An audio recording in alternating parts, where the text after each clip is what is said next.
Hey guys, Kevin here with eTrailer, and today I'm going to be showing you how to install the Maxxair MaxxFan Deluxe on our enclosed trailer build.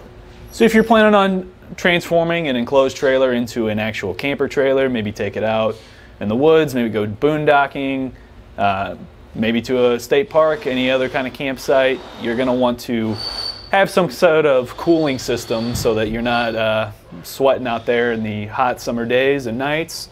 Most of the time your enclosed trailers aren't going to come with any vents. Sometimes it will come with a little vent that's going to allow air to come through your trailer as you're traveling, but when you're stationary in your campsite, you're not going to have any airflow. So to solve that, you're going to want to install a vent like our Maxxair MaxxFan Deluxe. This is going to have 4 settings, and then also it will exhaust all that air, the stale hot air that you're experiencing, out of the camper. When you close the vent like I have right now, it's going to function the same as a ceiling fan would if you had that in your camper or at your house. So our fan today is going to have, this is actually a manual operating fan, so it's going to have this little knob here that you can press up to lock in place or pull down so that you can actually turn it. Right now I have our fan up, but if I turn it down to the right, we're going to close our fan. And then if I turn it back to the left, we're going to be opening it up. Now this fan does have 4 speeds. You're just going to have to hit the fan on button. As you can see, it's clearly displayed 1, 2, 3, 4. So 1's going to be your lowest setting. And in this mode with the fan up, it's actually going to exhaust the air out. Get full speed here. And then if you hit it again when you're on 4, it'll shut off. Or you can hit the fan off button. If I close our vent here, this is going to start pushing air down and it's going to feel more like an actual ceiling fan. As you can see on the 4th setting, it's pretty powerful. So this also comes with an integrated bug screen that simply just pops into place. That's going to keep any bugs that may come in through the vent up top from getting inside your camper. All you have to do is twist each of these out of the way and it drops right down. So depending on what you're actually installing this vent in, you know, if it's an enclosed trailer that's bare bones, maybe you're doing it in your camper, it can be a little invasive. You are going to have to cut into your roof. You may have to check for any wires that could be running along the roof. And then also you're probably going to have to thicken up the roof. So this vent actually requires at least 1 inch and 1/8 thick roof. So what we had to do was build a little plywood template here to go around for our vent to actually screw into.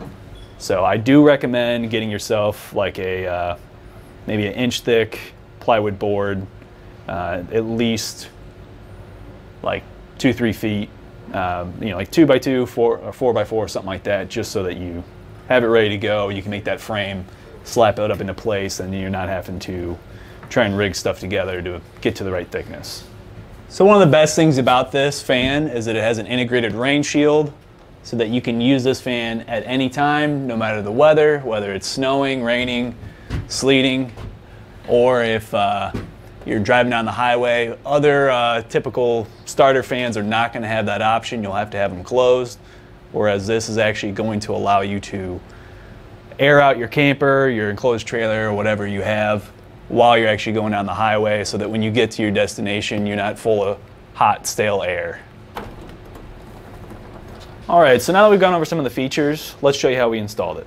Okay, so to start off our installation today, we had to remove some paneling that our neighbor had already put in place just so that we could find the support beams, because from here, we are going to have to build a frame and kind of support our Maxxair fan. Have our panel down and we can see where we want to put it. We decided that we're going to place it between these 2 crossbars here, and we're going to need to now measure and find the center. So we're going to measure the width inside, which comes out to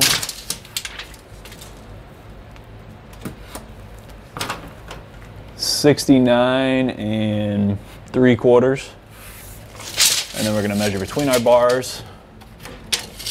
Is going to give us a 23-inch measurement.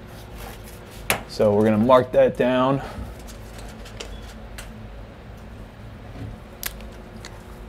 right in the middle. 11.5, and then 69 3/4, which is going to end up being 34 7/8.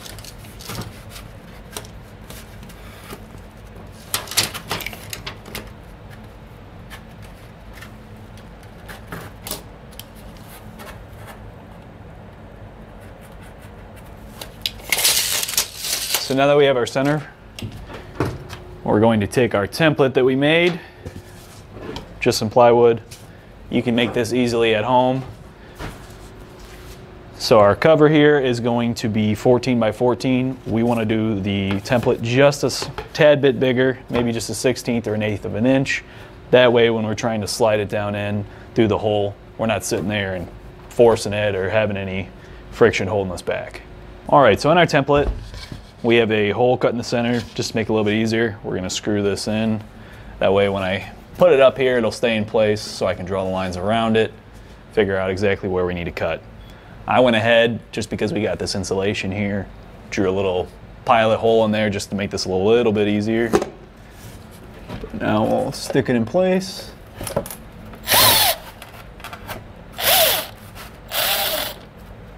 Get it kind of snug, and then just double check our measurements, make sure it's the same length on each side. Take my Sharpie here and just draw our lines around here.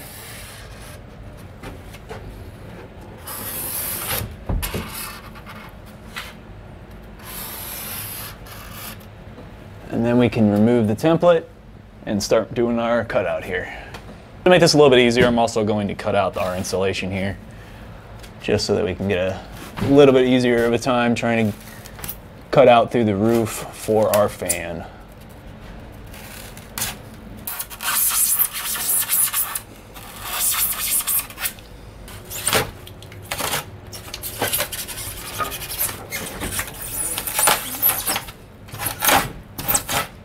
All right, so my jigsaw blade's not really gonna be long enough for me to cut from the inside, so what I'm gonna do is I'm gonna shoot our drill bit up in each 4 of these corners, and then I'm going to go up on the roof and I'll come down and cut through the roof with the jigsaw blade.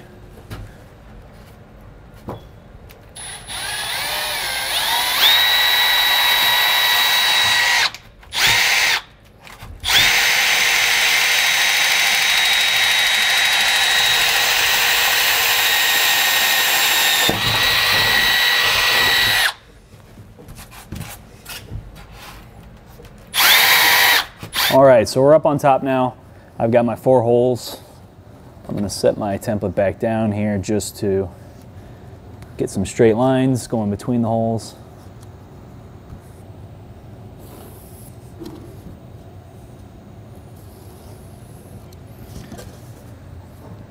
And we can take our jigsaw down through our holes that we cut and start cutting across to punch out our hole.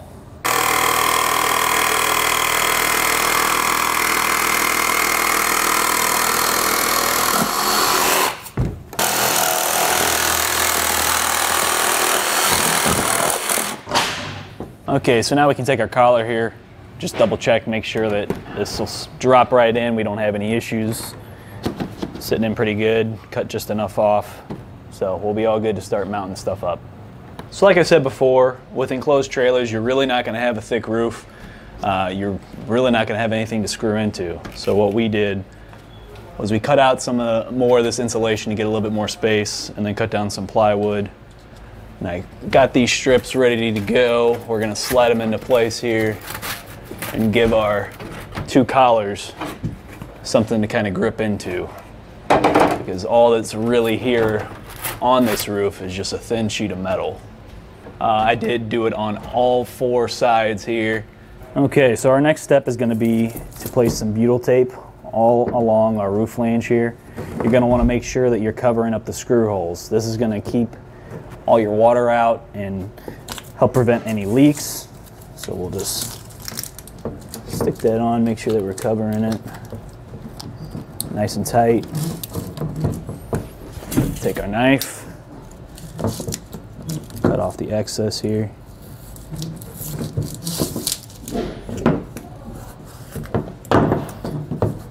And We'll do that to all 4 sides here. So one other tip here, kind of pull up on the backing a little bit, and then stick your next piece right over top of that. That way you're really getting a nice watertight seal, and you don't have any gap between your 4 sides of tape.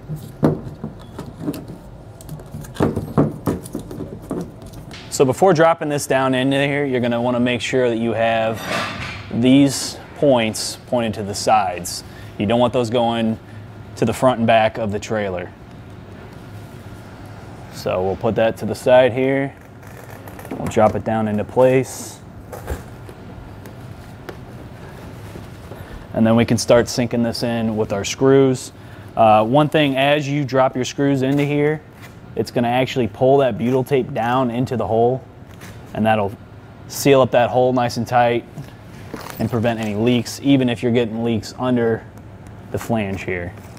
So one other thing as well, the screws that came with our kit aren't going to be quite long enough, just because we had to improvise and use 2 separate strips of wood. If you had just 1 strip, you'd be able to just go straight through it. So we're going to throw a couple of these in.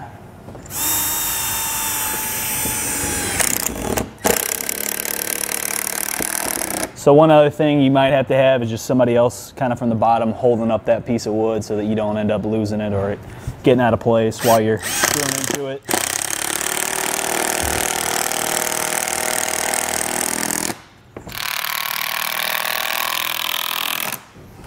We're going to pull this handle out and then turn it to open up our fan here.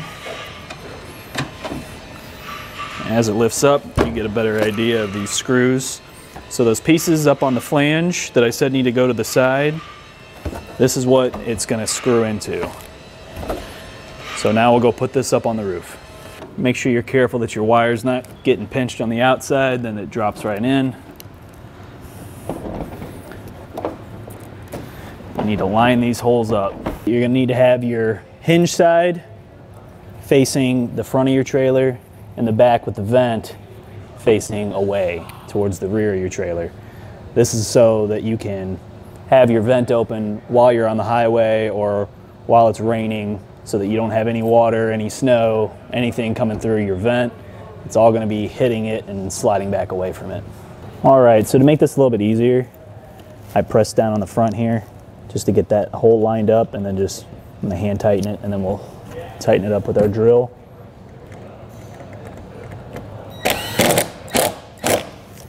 I'm going to do the other side, and then I'm going to go down inside, and we're going to lower this back down so that I can actually press on it and then push this collar into place so that the holes will line up. All right, now that we got our 4 screws in place, we can peel off our protective film here, clean up our area. You're going to want to make sure that you do clean up all the sawdust, any metal bits, anything like that, before you go ahead and caulk around here, because the caulk is not going to stick to that sawdust and you'll end up having a bad seal. So now we're going to add on our sealant. To start with, we trimmed back the butyl tape, got it closer up to the actual flange here, and then we also raised our vent back up.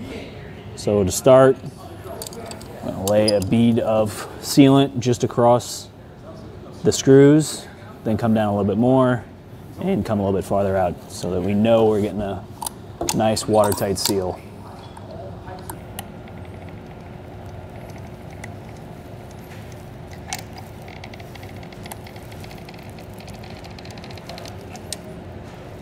All right, so this sealant, as it dries, is going to kind of settle down, give you a nice, even line there of caulk.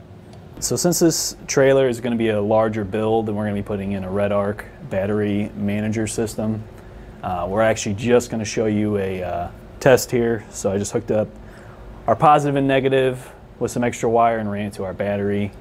But let's do a little test here, show you that it works.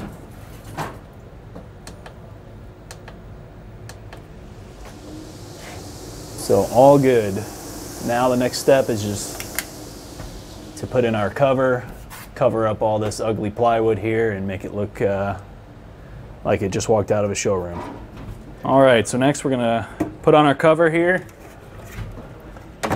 Tuck these wires up a little bit. These are going to stay on the outside of your cover. Get it up into place. And then I'm just going to mark where we're at right on here. So this distance right here is the depth that we have to go. So we're actually not going to cut right here. We're going to drop this measurement down to here and then cut all the excess off. All right, so now we get this cut down to size. The blade we used kind of left a bunch of burrs on here, so I just went around with my knife, just scraped that off, got it nice and smooth so we don't get anything in the way. So now we can go ahead and put this up. Like I said earlier, for our purpose today, we're still not going to wire this in yet, just because we have some other systems to install, but we can get this up in place to show you.